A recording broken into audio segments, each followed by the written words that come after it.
Após 3 anos, a OMS decretou no dia 5 de maio o fim da Covid-19 como uma emergência sanitária global.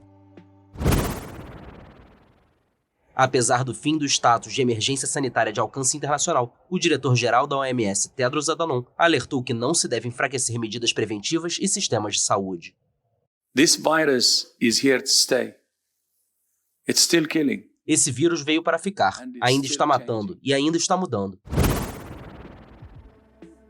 Portanto, é importante deixar bem claro que mesmo que a doença não receba mais essa classificação, estamos ainda numa pandemia. De acordo com dados do governo do Brasil, desde o início da disseminação, mais de 700 mil pessoas morreram no país em decorrência da complicação, sendo mais de 42 mil somente no Rio Grande do Sul. Agora, uma nova variante surgiu no território brasileiro, a Arcturus. Também chamada de XBB.1.16, ela foi registrada pela primeira vez no estado de São Paulo e mundialmente foi notificada inicialmente na Índia. Essa nova variante foi detectada aqui na capital paulista em um paciente de 75 anos que apresentou sintomas no dia 7 de abril, foi encaminhado a um hospital e recebeu alta médica no último dia 27. Só depois disso é que esse primeiro caso dessa nova variante foi realmente notificado. O Direto ao Ponto desta vez tem como convidado o virologista Fernando Spilk. E ao longo do episódio, você ficará por dentro de todas as características da subvariante, seus riscos e como se prevenir adequadamente da ameaça. Eu sou Lucas Eliel e sejam bem-vindos a mais um episódio.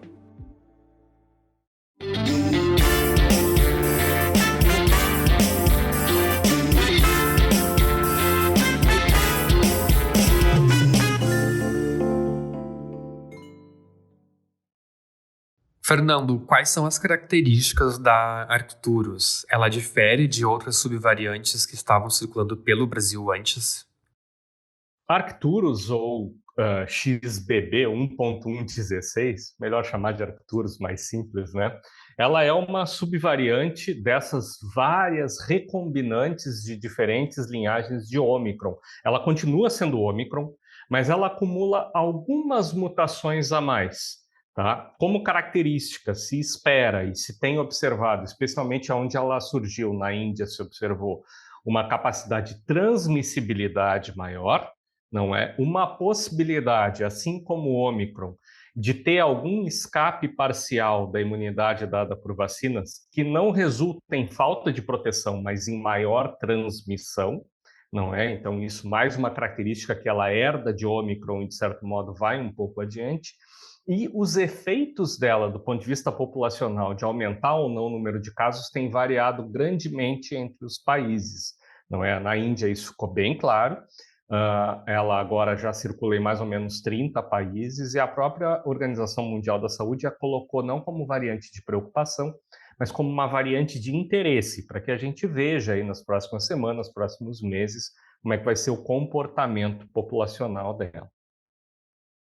Sim, e quais são os principais sintomas dessa subvariante? Olha, isso é uma questão que precisa ser tomada assim, as pessoas precisam prestar muita atenção. Toda vez que surge uma nova variante, dá essa curiosidade. Os sintomas mudaram?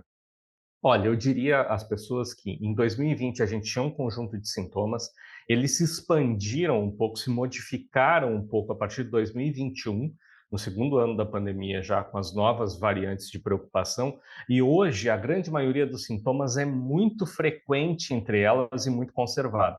Além daqueles sintomas de desordem respiratória, né, mais importantes, mais graves em indivíduos não vacinados ou com uma vacina só, por exemplo, pessoas com comorbidades, a gente tem, além da tosse, por vezes ainda da falta de paladar, aquele sintoma de uma rinorreia, né, o corrimento nasal, espirros, coisas que lá em 2020 a gente não observava, mas que já a partir de 2021 se observa, com o Ômicron são muito frequentes, e com esta variante também estão presentes. Tem sido muito noticiado a questão de uma conjuntivite. Para esclarecer isso, conjuntivite já se observava, às vezes, até em 10% dos casos de UTI, por exemplo, em uma parcela pequena dos casos moderados de Covid, mesmo em 2020. E é mais um sinal que se soma. Então, a pessoa não deve esperar para ver se vai ter conjuntivite, se vai ser muito diferente de um resfriado ou de uma gripe, para procurar fazer o quê? O diagnóstico, ter certeza se é ou não é Covid-19, se não é gripe, por exemplo, e a partir daí se isolar, né? Buscar evitar a doença para outras pessoas. Isso é uma coisa importante. As pessoas têm, em virtude dos sintomas terem ficado muito parecidos com de outras doenças respiratórias, elas, e às vezes até de alergias, enfim, as pessoas imaginam que não é Covid-19 e acaba resultando em surtos nos seus locais de trabalho, locais de estudo. Então, firmar o pé no diagnóstico, não espera a conjuntivite não, e cuidado, ainda acontece conjuntivite. Algumas conjuntivites alérgicas, o pessoal na Europa tem comentado muito isso, tem mais ou menos o mesmo grau de sintomatologia dessa própria conjuntivite induzida por Arcturus. Então, na dúvida, procure o serviço de saúde para ter certeza do que está acontecendo. Estamos adentrando nesse período de mais frio aqui no Brasil, especialmente no Rio Grande do Sul, um dos estados com as menores temperaturas. Em parte do Brasil, é bom sempre sair prevenido para a queda de temperatura nas noites de outono. Levando esse fator em consideração, há um risco de essa subvariante causar uma nova onda de Covid? Olha, essa é a grande curiosidade que sempre a gente tem. Se as pessoas lembrarem, a gente logo ali em janeiro, fevereiro, começou a perceber através dos ensaios de vigilância genômica que são tocados, né, em diferentes laboratórios no Brasil, nós vimos a chegada de XBB 1.1.5, né, uma variante que ficou bem famosa, bem comentada aí no noticiário, e nós pensamos, será que vem uma nova onda? O que aconteceu é que nós tivemos uma elevação de casos que a maioria das pessoas nem percebeu, mas tivemos ao redor do final de fevereiro e março, uma onda de pequenas proporções, que já foi uma onda diferente dos anos anteriores, quer dizer, uma onda de março, que normalmente é o nosso pior momento, mas com um número de casos em elevação relativamente, felizmente, pequeno. Considerando que nós imaginamos que isto ocorreu lá por causa da vacinação, por causa de uma série de questões, né, do que o vírus já se alastrou em eventos anteriores, nós imaginamos que isso pode ter sido um efeito desta imunidade prévia induzida na população. Também temos que contar que o diagnóstico anda muito restrito, muito pequeno, as pessoas não têm buscado, mas mesmo assim foi uma onda, digamos assim, branda em relação aos anos anteriores. Nesse momento que nós estamos vendo o declínio dessa onda, né, um abaixamento relativamente razoável do número de casos nas últimas semanas no Rio Grande do Sul e no Brasil, vamos aguardar. A chegada dessa nova variante pode ser a indutora de uma elevação de número de casos. Se tudo correr conforme o esperado e o nosso passado logo recente, teremos aumento de casos, mas num nível, digamos assim, não tão preocupante quanto dos anos anteriores, né? Onde nós sim tivemos ondas do período maio e inverno, e elas normalmente não são tão elevadas quanto as do verão, no caso do Brasil. Vamos aguardar. A aposta que todos queremos fazer é que continuaremos tendo ondas de menor repercussão, e por enquanto é o que nós aguardamos que aconteça, mas claro que a gente precisa estar vigilante, né? Fazendo diagnóstico, acompanhando o que está acontecendo.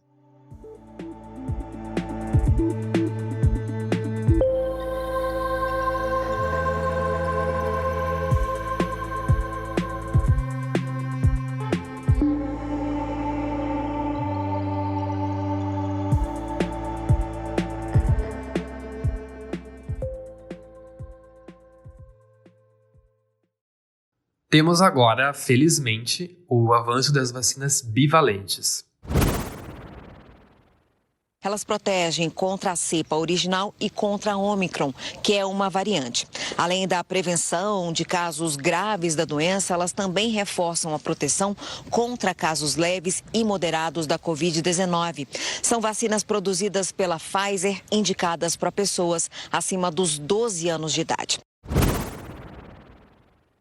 Esse tipo de imunizante protege contra essa nova subvariante, Fernando? Olha, as vacinas bivalentes foram justamente geradas porque nós percebemos já ao longo do ano de 2021, antes da Omicron existir, que com as variantes de preocupação já vínhamos tendo pequenas perdas na eficácia da vacina, né? O vírus estava se distanciando da vacina.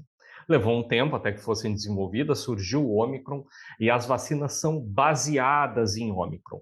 Isso não quer dizer que aquelas vacinas que tomamos no passado não valeram nada, muito pelo contrário, conferem uma proteção importante. Se as pessoas lembrarem, as doses de reforço começaram mesmo em 2021 e tiveram um efeito espetacular no sentido, por exemplo, de parar aquela chuva de mortes do primeiro semestre que nós tivemos em 2021 no Brasil. 2022 foi muito mais calmo por causa disso.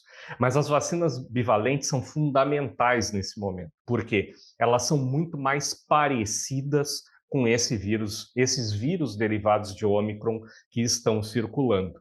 Isso não quer dizer que elas serão definitivas. Provavelmente logo no futuro, né, no ano que vem, teremos vacinas aí já mais próximas ainda, por exemplo, de Arcturus e das cepas que virão ao longo deste ano.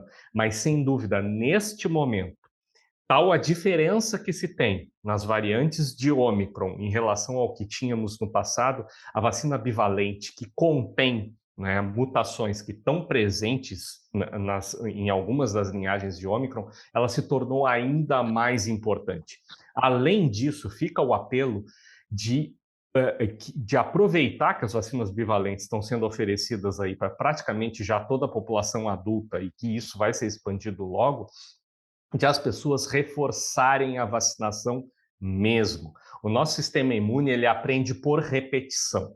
Toda vez que ele tem contato com uma vacina, ele fica mais sabido, ele entende melhor como é aquele alvo que ele precisa se defender. Então, repetir vacina é importante para que a gente alcance um nível alto, né, de memória desse vírus na população, uma imunidade cada vez mais robusta. Isso protege não só o indivíduo, mas a população como um todo. E precisamos avançar na vacinação. Ainda temos, infelizmente, no Brasil, uma percentagem de indivíduos que ou não se vacinou ou tomou lá 1 ou 2 doses no início do processo. Essas pessoas podem não estar protegidas e, mais que tudo, transmitem normalmente bastante o vírus por não terem uma imunidade. Então, importante que as pessoas se vacinem, mesmo aqueles que já tiveram a doença, novamente, aprendemos por repetição. O organismo vai aprender mais ainda, vai proteger mais ainda esse indivíduo e quem está na volta. Fernando, gostaria que você explicasse com mais detalhes a diferença entre variante de interesse e de preocupação. Todos os sistemas, não é, de vigilância que nós temos no mundo, né? Aqui, por exemplo, no Brasil, nós temos várias redes de vigilância, uma muito importante que faz a rotina da vigilância, que é a rede composta pelos órgãos da Fiocruz, das Secretarias Estaduais de Saúde. Nós temos uma rede que eu coordeno, que é a Rede Corona Ômica, que é uma rede do Ministério da Ciência e Tecnologia, que trabalha com as universidades para que, além da vigilância, a gente faça formação de pessoal e outros estudos. Quando a Organização Mundial da Saúde levanta um alerta desses, se nós estávamos, por exemplo, agora nesse momento a gente estava super preocupado fazendo a vigilância de dengue, que é uma coisa importantíssimo. Mas a gente, de repente, levanta mais essa bandeira. Olha, pessoal dos laboratórios, vamos ficar atentos, vamos dar uma olhada no que está acontecendo, para poder ver, em nível local e nacional, o quanto essa variante vai se disseminar, se ela vai induzir novos casos, e a gente traz esse vírus para o laboratório, vê se as pessoas, se os brasileiros, né, os sordos brasileiros, o sistema imune dos brasileiros lá em condições de laboratório está reagindo legal com as vacinas que tem contra essa variante. A gente informa todo o sistema de saúde nacional e mundial sobre, olha, é desafio, como é que vai ser, a gente vai ter que fazer vacina nova ou não. Então, quando levanta aí variantes de interesse, a gente fica mais atento.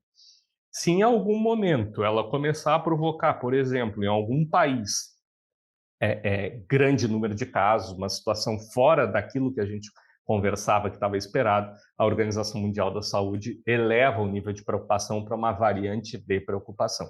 Nesse momento, estamos em variante de interesse. Sim, e baseado nisso que você falou, a gente tem alguma variante aqui de aí realmente de preocupação que você gostaria de mencionar? Nesse momento, não. Nesse momento, o que circula, sabemos, não é?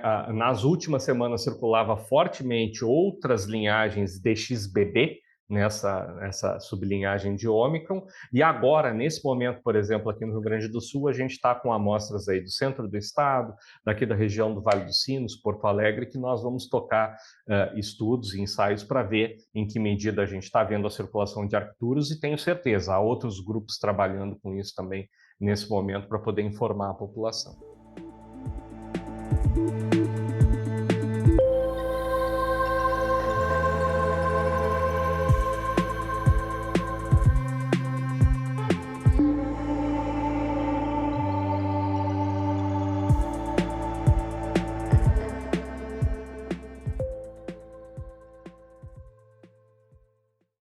Fernando, nós podemos ver que a Covid-19 veio para ficar. Passado todo esse tempo, como a população ainda deve se cuidar da doença? Pessoal, assim, a Covid-19, a gente não tem os números atualizados para o Brasil, mas ano passado, com toda a baixa do número de casos, com toda a evolução da vacinação, nos Estados Unidos ainda é a quarta causa de mortes. Quer dizer, você tem ali os infartos, os AVCs, outras doenças infecciosas importantes, e você tem Covid-19. Tá? Então, é uma doença que veio para nos incomodar por um tempinho, assim como gripe, né? A gente está aí em plena campanha de vacinação, uma doença importante que leva a óbito também, assim como outras doenças. Covid-19 é uma doença de preocupação. Um estudo amplo feito com mais de 70 mil pacientes de pelo menos 6 países mostrou que a vacina contra o vírus influenza, além de proteger contra a gripe, reduz as chances de efeitos graves da Covid-19. E a gente tem uma certa intimidade já com o assunto como indivíduos, como população. Que cuidados tomar? Depende da situação que você está. Nesse momento, manter os ambientes ventilados, não é? Se você entrar, por exemplo, no transporte público que não tem como ventilar, talvez seja uma possibilidade você utilizar aí máscara. Se você chega num lugar, tem uma pessoa espirrando, né, ou tossindo, procura se afastar. Se tem uma máscara à disposição para você ficar naquele lugar, coloca a máscara enquanto está ali com aquela pessoa. A gente não está recomendando máscara a rodo, né, como uma ferramenta nesse momento ainda, sem dúvida, mas ela pode ser uma ferramenta de proteção. Eu, por exemplo, agora vou apresentar resultados nossos de pesquisa aqui na semana que vem e na outra. Vou fazer uma viagem internacional. Vou ficar 11 horas dentro de um avião. Ora, eu vou tomar determinados cuidados de higiene respiratória e manter cuidados que deveriam ser importantes todo o outono e inverno. Lavagem das mãos, os ambientes o mais ventilado possível, as pessoas procurarem estar agasalhadas, não é? À medida que entrar o frio, aí entra também a questão da solidariedade.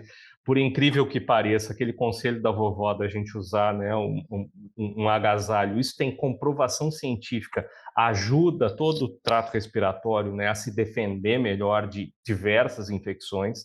Tá? Então, assim, tudo que eu puder fazer para evitar infecções, eu lanço mão. Não precisa paranoia, não é, de modo algum, em relação a essa questão de etiqueta respiratória.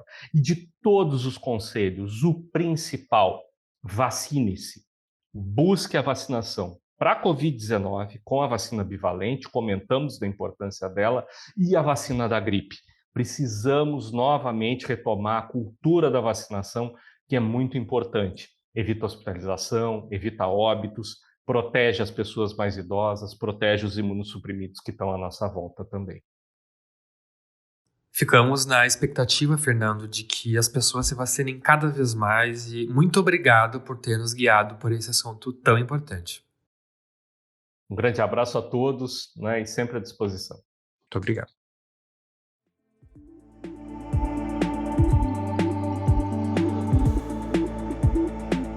Se gostou do Direto ao Ponto, confira outras edições que estão disponíveis no site do jornal, no YouTube ou aí no seu aplicativo de streaming favorito. Você também pode receber pelo e-mail uma newsletter com os principais podcasts feitos pela redação. Basta se inscrever na nossa página.